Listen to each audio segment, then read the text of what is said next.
नमस्कार साथियों, स्वागत है आप सभी का एक बार पुनः वंदे भारत में। जैसा कि आप सभी को पता है कि हम मध्य प्रदेश राज्य का इतिहास शुरू कर चुके हैं और मध्य प्रदेश राज्य के इतिहास के अंतर्गत जो हमारा पहला अध्याय था उसमें हमने जाना था कि इतिहास हम कहते किसे हैं, इतिहास को आमतौर पर कितने भागों में विभाजित किया गया है, इतिहास को मौलिक विकास क्रम के आधार पर कितने भागों में विभाजित किया गया है, इतिहास को मानव के द्वारा जो हथियार एवं औजार हैं उन हथियार एवं औजारों के निर्माण में जो तत्व इस्तेमाल होता है उस तत्व के आधार पर इतिहास को कितने भागों में विभाजित किया गया है। आपने पढ़ा था 3 भागों में मानव के द्वारा निर्मित अस्त्र एवं शस्त्रों के लिए जो निर्माण में तत्व का वो इस्तेमाल करता है उस आधार पर 3 भागों में विभाजित किया गया है, पाषाण युग, ताम्र पाषाण युग और लौह युग। और इसी क्रम में हमने बात करी थी मध्य प्रदेश राज्य के जो पुरातत्वकर्ता हैं उनके द्वारा मध्य प्रदेश में कई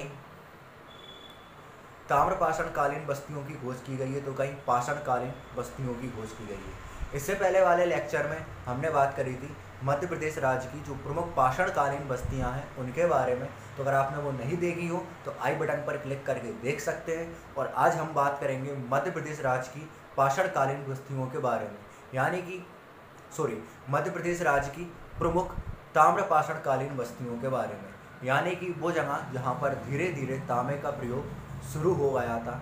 ठीक है, तो चलिए शुरू करते हैं मध्य प्रदेश राज्य की जो प्रमुख ताम्रपाषाण कालीन बस्तियां हैं उनको।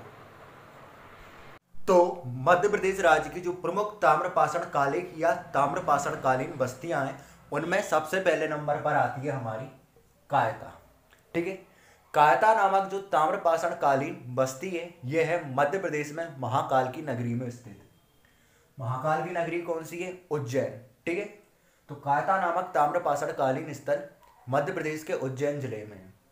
पहली बात, इस स्थल की खुदाई पर या इस स्थल की खुदाई से हमको छेनी क्या होता है? देखिए, छेनी एक प्रकार का हथियार होता है जिसके द्वारा किसी पत्थर को तराशा या नक्कासा जाता है। ठीक है, मूर्ति बनाने के लिए इसका इस्तेमाल किया जाता है आमतौर पर। तो छेनी, कंकड़, कुल्हाड़ी इत्यादि क्या है हमको इस स्थल की खुदाई से प्राप्त हुए हैं। कायता के बारे में सबसे इंपॉर्टेंट फैक्ट है यह है कि कायता नामक जो ताम्रपाषाण कालीन स्थल है ये बराहमीर की जन्मस्थली रह चुका है। बराहमीर जो कि एक प्रसिद्ध वैज्ञानिक के तौर पर विख्यात रहे हैं, उनकी जन्मस्थली क्या थी? कायता। आगे आता है हमारा अबरा। अबरा स्थित है रावण की ससुराल में। रावण की ससुराल मंदसौर। अबरा नामक खुदाई, देखिए अबरा नामक स्थान से खुदाई के आधार पर हमको यहाँ पर ताम्रपाषाण काल से लेकर गुप्त काल तक की सामग्री प्राप्त हुई है।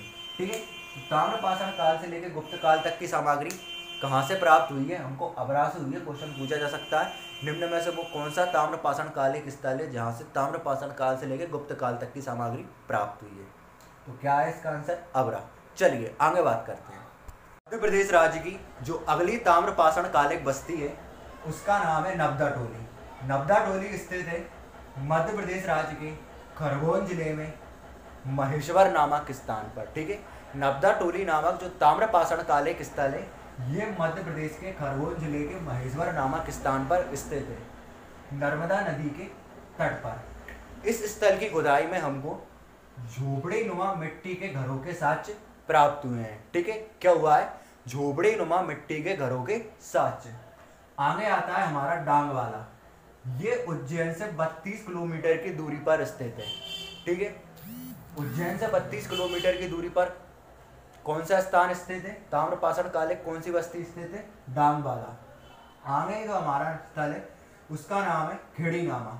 खेड़ीनामा नामक जो ताम्रपाषाण कालीन स्थल है ये मध्य प्रदेश राज्य के होशंगाबाद नामक स्थान पर स्थित है। मध्य प्रदेश के होशंगाबाद नामक जिले में क्या है? खेड़ीनामा नामक स्थल स्थित है। यहाँ पर हमको ताम्रपाषाण काल से लेकर गुप्त काल तक की सामग्री प्राप्त हुई है। ठीक है, इस स्थल की खुदाई में हमको ताम्रपाषाण काल से लेकर गुप्त काल तक की सामग्री प्राप्त हुई है।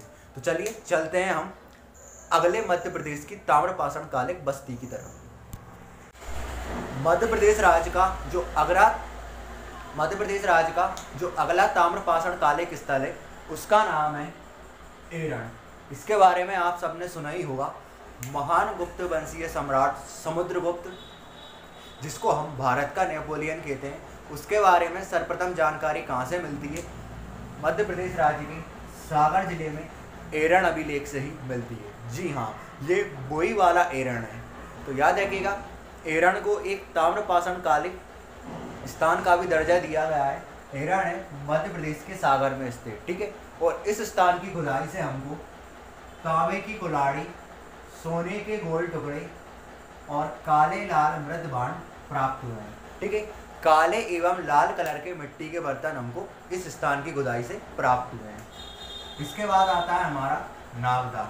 नागदा वही महाकाल की नगरी में स्थित है। यहाँ पर हमको मृत भांड यानी कि मिट्टी के बर्तन और लघु पाषाण काल के औजार, ठीक है, लघु पाषाण काल के औजार कहाँ से मिले हैं? हमको नागदा से मिले हैं। देखिए, औजार और हथियार दोनों में एक अंतर होता है। औजार कहा जाता है, नहीं सॉरी, लघु पाषाण काल के औजार नहीं बल्कि लघु पाषाण काल के अस्त्र मिले हैं, ठीक है। लघु पाषाण काल के अस्त्र मिले हैं। तो मैं आपको बता रहा था कि अस्त्र और शस्त्र दोनों में ही क्या होता है? एक अंतर होता है। अस्त्र कहा जाता है उसको उस हथियार को कहा जाता है जिसका प्रयोग हाथ से किया जाता है, ठीक है। तलवार हुई, भाला हुआ, हाथ से लड़ाई होती है इसमें।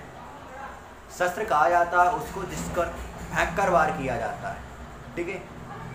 तो अस्त्र और शस्त्र दोनों में एक अंतर होता है। इसके बाद आगे बात करते हैं। देखिए, आपने भारत के केंद्रीय व सामाजिक न्याय अधिकारिता मंत्री कौन है? थावर चंद गहलोत, ठीक है। तो जो भारत के केंद्रीय एवं सामाजिक अधिकारिता मंत्री थावर चंद गहलोत हैं, ये मध्य प्रदेश राज्य की उज्जैन जिले के नागदा नामक स्थान से ही संबंधित है। यहीं पर इनका जन्म हुआ था। तो थावर चंद गहलोत की जन्मस्थली कौन सी है? नागदा। याद रखिएगा आप लोग। चलिए आगे बात करते हैं। तो मध्य प्रदेश का अगला जो ताम्रपाषाण कालिक स्थल है उसका नाम है खेड़ीनामा। खेड़ीनामा स्थित है मध्य प्रदेश राज्य के होशंगाबाद नामक जिले में। इसके बाद इस स्थल की खुदाई से हमको ताम्रपाषाण काल की एक बस्ती प्राप्त हुई है। ताम्रपाषाण कालिक बस्ती हमको किस स्थल की खुदाई से प्राप्त हुई है? खेड़ीनामा। फिर आता है हमारा आजाद नगर। आजाद नगर स्थित है मध्य प्रदेश राज्य के इंदौर शहर में, और यहाँ पर भी क्या है? हमको वही ताम्रपाषाण कालिक बस्ती प्राप्त हुई है। तो आज के इस वीडियो लेक्चर में इतना ही काफ़ी है।